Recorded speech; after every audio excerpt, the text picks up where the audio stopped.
Breaking news మనకు అనంతపురం నుంచి అందుతోంది. శ్రీ సత్యసాయి జిల్లా ధర్మవరంలో 14 ఏళ్ల మైనర్ బాలిక గర్భం దాల్చింది. పెంపుడు తండ్రి అతని బావమరిది అత్యాచారం చేసినట్టుగా ఆరోపణలున్నాయి. నెలల తరబడి మైనర్ బాలికపై లైంగిక దాడి జరిగినట్టుగా తెలుస్తోంది. బాలికను బెదిరించి అత్యాచారం చేశారన్న ఆరోపణలున్నాయి. అనారోగ్యంతో ఆసుపత్రి పాలైన బాలికకు ట్రీట్మెంట్ చేస్తూ ఉండగా 5 నెలల గర్భం అంటూ అక్కడ వైద్యులు నిర్ధారించారు.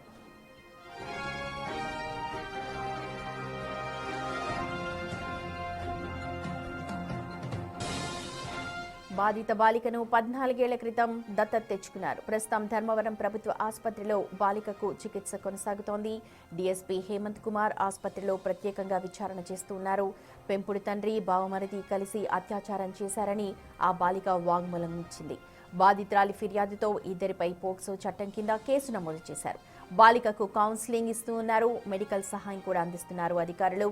నిందితులు అరెస్టు కోసం పోలీసులు గాలింపుని తీవ్రం చేశారు.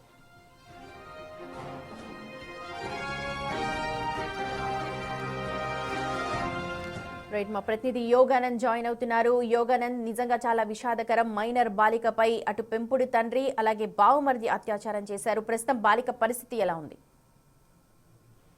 సుమతి, సత్యసాయి జిల్లా ధర్మవరంలో సభ్య సమాజం తలంచుకునే ఘటన చోటు చేసుకుంది. 14 ఏళ్ల మైనర్ బాలికను పెంపుడు తండ్రి అయితే ఒక 14 ఏళ్ల క్రితం ఒక పిల్లలు లేకపోవడంతో ఒక జంట ఒక అమ్మాయిని జత తెచ్చుకుంది. అయితే ఆ అమ్మాయి పైన కన్నేశాడు పెంపుడు తండ్రి.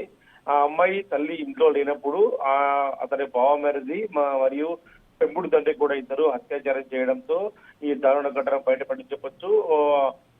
ఆ బాలికకు అనారోగ్య కారణంగా ఆసుపత్రికి తీసుకెళ్తే అక్కడ వైద్యులు ఒక షాకింగ్ విషయాన్ని కూడా వెల్లడించారు. దీంతో ఆమె వాగ్మూలం మేరకు తల్లి ఫిర్యాదు మేరకు కూడా ఈ కేసు నమోదు చేసి తెలుస్తుంది.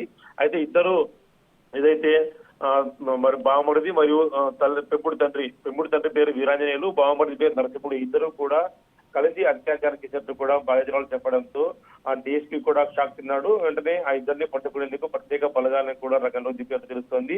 దీనిపై పోక్సో కేసు నమోదు చేసినట్టు తెలుస్తుంది. అయితే ఆ ఇద్దరు కూడా పరారీలో ఉన్నట్టు మనకు సమాచారం అందుతుంది. మరి కాసేపటి దీనిపై పోలీసులు ప్రెస్ మీట్ పెట్టే అవకాశాలు కూడా పరిశీలిస్తున్నారు. సుమతి, రైట్ యోగానంద్, ప్రస్తుతం ఇద్దరు నిందితులు కూడా పరారీలో ఉన్నారు. పోలీసులు వారి కోసం గాలింపు చర్యలు అయితే చేపట్టారు. ప్రస్తుతం బాలిక ఆరోగ్యం నిలకడగానే ఉంది. ఆవిడకి కావాల్సిన అమ్మాయికి కావాల్సిన వైద్యం కావచ్చు, లేకపోతే ఇతరకు సంబంధించిన సదుపాయాలన్నీ కూడా అక్కడ డీఎస్పీ దగ్గరుండి చూసుకుంటూ ఉన్నారు.